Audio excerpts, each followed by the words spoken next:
ఈరోజు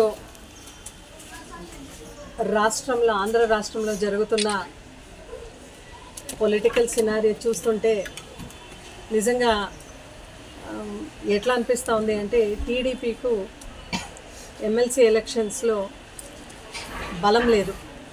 అయితే సంఖ్యాబలం లేదన్నా కూడా ఈరోజు కూటమి ప్రభుత్వం మరీ ముఖ్యంగా టీడీపీ వాళ్ళందరూ కూడా ఈరోజు కుట్ర రాజకీయం చేయాలి, ఏదో ఒక రకంగా ఎమ్మెల్సీ ఎలక్షన్ గెలుచుకోవాలి అని వాళ్ళు స్థానిక సంస్థ ఎలక్షన్స్లో గెలిచిండే వాళ్ళందరినీ కూడా కాంటాక్ట్ అయ్యి వాళ్ళందరినీ కూడా భయభ్రాంతులకి గురి చేసి ఏదో ఒక రకంగా లేనిపోని మాటలు చెప్పి ఏదో ఒక ఆమిషాలు చూపెట్టి వాళ్ళందరినీ కూడా లాక్కునే ప్రయత్నం ఏదైతే చేస్తున్నారో నిజంగా ఇది వైఎస్ఆర్సీపీ పార్టీ ఖచ్చితంగా ఖండిస్తూ ఉంది. ఎందుకంటే సంఖ్యాబలం లేదు, అసలు టీడీపీ వాళ్ళకి సంఖ్యాబలం లేదు అనేది తెలిసి కూడా ఈరోజు వాళ్ళు కంటెస్ట్ చేయడం ఎంత మాత్రం సమంజసం అని ప్రజలందరూ కూడా మాట్లాడుకుంటున్నారు.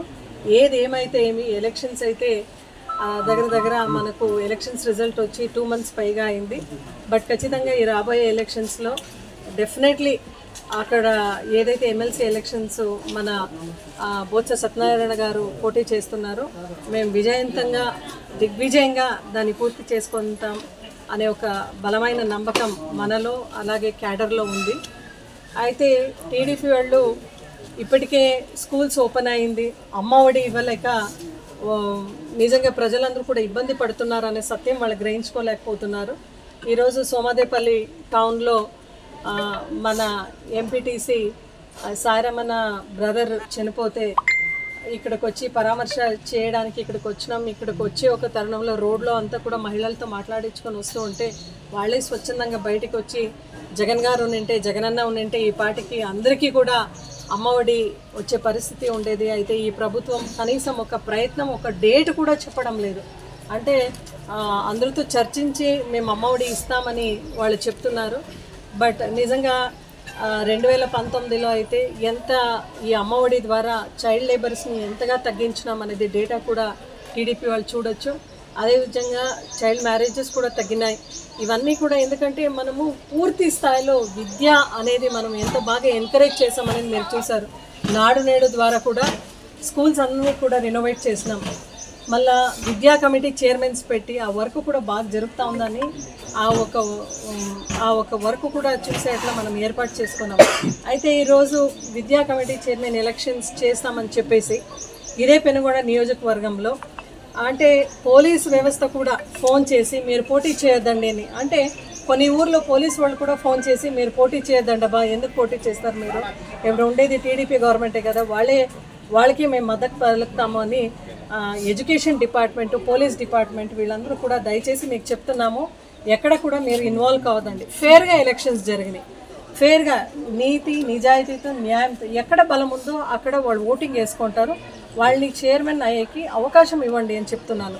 మీరెవరు కూడా పోలీస్ డిపార్ట్మెంట్, ఎడ్యుకేషన్ డిపార్ట్మెంట్ ఎక్కడన్నా పెనుగొండ నియోజకవర్గంలో ఈ 5 మండలాల్లో సోమాదేపల్లి, గోరెంట్ల, పెనుగొండ, పరిగి, రొద్దం ఎక్కడన్నా ఇన్వాల్వ్మెంట్ ఉండి అవినీతి ఏదైనా జరిగిందంటే ఖచ్చితంగా మేము పెద్ద ఎత్తున పోరాటం చేస్తాం, ధర్నా చేస్తామని కూడా మీ అందరికీ కూడా సవినయంగా కోరుకుంటున్నాము.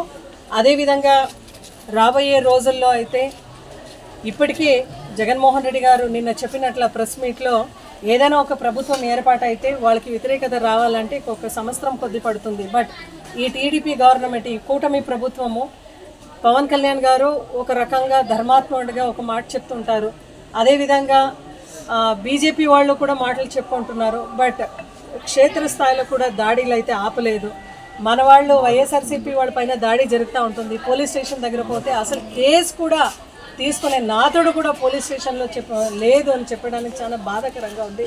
అంటే ప్రభుత్వం democracy is for the people, by the people, to the people అంటున్నారు. బట్ ఎక్కడికి వెళ్తా ఉంది ప్రజాస్వామ్యం అనేది వన్ సైడ్ చేయడం వల్ల నిజంగా అధికారం అనేది శాశ్వతం కాదు. వన్ సైడ్ చేయడం వల్ల రాబోయే రోజులు ప్రజల్లో మీ పైన వ్యతిరేకత పెరుగుతుంది తప్ప దీని నుంచి ఒరిగేది అయితే ఏమీ లేదు అని మేము చెప్పుకుంటాం.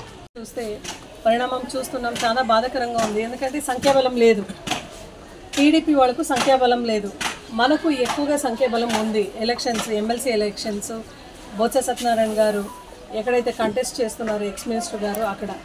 బట్ సంఖ్యాబలం లేని వాళ్ళకి సంఖ్యాబలం లేదని తెలిసి కూడా ఈరోజు దాన్ని పోటీ చేయడం ఎంత మాత్రం సమంజసం అని మనమందరూ కూడా తెలుసుకోవాలి. అంటే వాళ్ళకు అధికారం ఉంది అని ఈరోజు వైఎస్ఆర్సీపీ పార్టీ నుంచి గెలిచిన ప్రజాప్రతినిధుల్ని భయభ్రాంతికి గురి చేసి వాళ్ళకి లేనిపోని భయాలు పెట్టి వాళ్ళ దగ్గర ఓటు వేయించుకునే కార్యక్రమం చేస్తూ ఉన్నారంటే నిజంగా ప్రజాస్వామ్యానికి ఇది పెద్ద థ్రెట్గా ప్రజలందరూ కూడా భావిస్తున్నారు. ఇంకా ఎలక్షన్ జరిగి 2 నెలలే అయింది, అప్పటికే ఇంత దౌర్జన్యము, ఇంత అవినీతి. ఇచ్చిన మాట మేరకు ఈ సూపర్ 6 అనేది చెప్పినారు. సూపర్ 6లో కనీసం ఒక్క హామీ కూడా పూర్తి చేయలేదు. ఎప్పటికి ఏది చేస్తారు అనేది కూడా తెలియదు. అది ఇప్పుడు కొనసాగించాలో వద్దు అనేది జనాలు చెప్పాలా అంటున్నారు. మళ్ళీ లోకేష్ బాబు గారు అయితే మన సెషన్స్లో చెప్తున్నారు, మేధావులతో చర్చించి పెద్దోళ్ళందరితో చర్చించి ఈ అమ్మ ఒడి ఇచ్చేది అనేది మాట్లాడుతున్నారు. అయితే స్కూల్ ఓపెన్ అయింది, తల్లిదండ్రులు అందరూ ఎదురు చూస్తున్నారు. And most of the Andhra Pradesh villages అంతా రూరల్ సెక్టర్స్లో ఉంది కాబట్టి ఖచ్చితంగా దీనిపైన ప్రభుత్వం దృష్టి సారి పిల్లల తల్లిని ఆదుకోనాలని మేము ఈరోజు వాళ్ళని కోరుకుంటున్నాం.